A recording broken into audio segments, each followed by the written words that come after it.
I see. What? This machine plays nothing. Well, that's not entirely true. As its name states, it will play Seinfeld. The first step in making any machine play Seinfeld, though, is getting a computer heart to give it life. Typically, while breathing life into a computer is a soulless task, we choose to skip the namby-pamby of it, glazing over the week-long process of digitizing all of Seinfeld and all that mess of wires to get to the good stuff. Now that we have the computer running, we can move on to the assembly stage, which, hopefully, promises to be a bit less, cluttered than this process.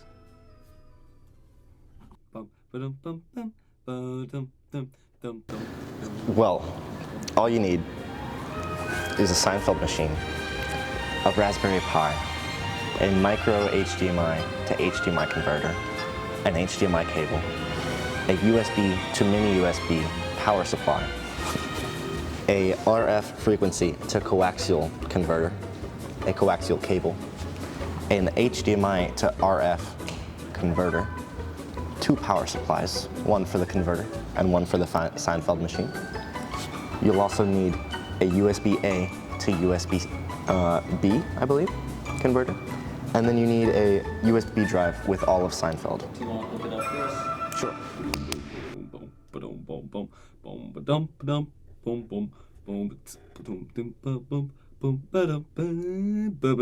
Hi there, my name's Jasper, and I'm the creator, inventor of the Seinfeld machine.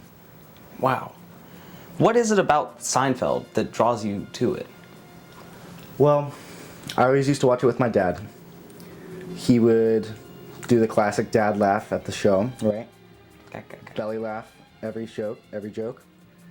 And I found myself doing the same thing. At first, I thought it was because I was making fun of the humor. But then I realized, no, I was laughing at the jokes, and they were simple, and that's okay.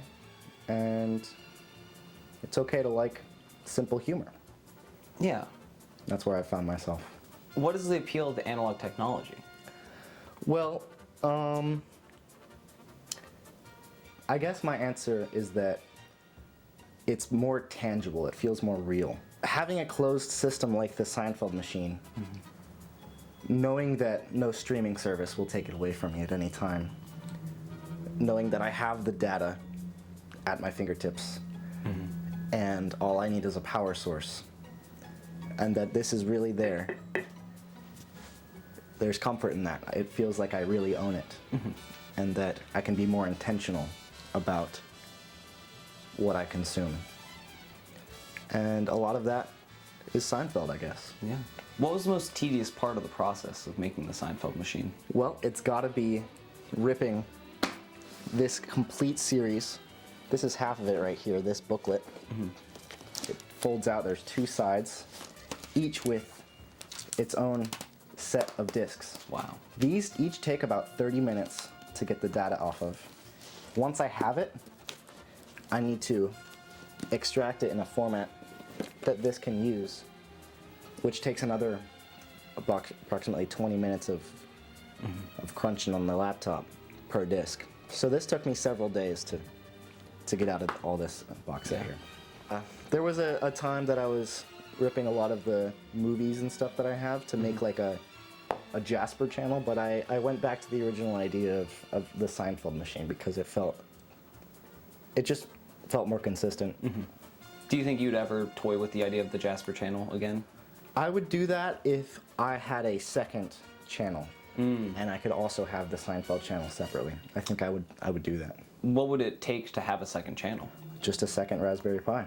Nice. I have everything else needed to do that, and all that it takes is switching to the other channel, and you would be able to tune into something else. It's a thing of beauty. It is. Yeah. What was the most rewarding aspect of this? Being able to come home at 1 a.m., turn on the Seinfeld machine, and be lulled to sleep by... It really does put me to sleep. If you've seen an episode like 3 times and you can predict every line. Yeah, what's happening in this episode? Even though we can't hear it. That old guy there, he was offended by Jerry implying that he couldn't lift more than him and that it wasn't impressive. They then get in a competition where Jerry ends up lifting more weight than him, and he tries to exert himself even more, causing physical harm to himself. He then needs to be taken out in an ambulance. Thankfully, there's already an ambulance there because they live in a retirement home. Do you believe that convenience causes the death of creativity? When you don't have to think about the choices you make in life, it lessens your ability to do so. You need to flex that muscle of choosing what you consume, and physical media really puts a barrier between yourself and the things you consume. You have to physically look for what you want, and you have a limited selection of choices, which makes you appreciate what you have more and pay closer attention to what you're watching at once. Do you have any call to action that you'd like to give to our audience?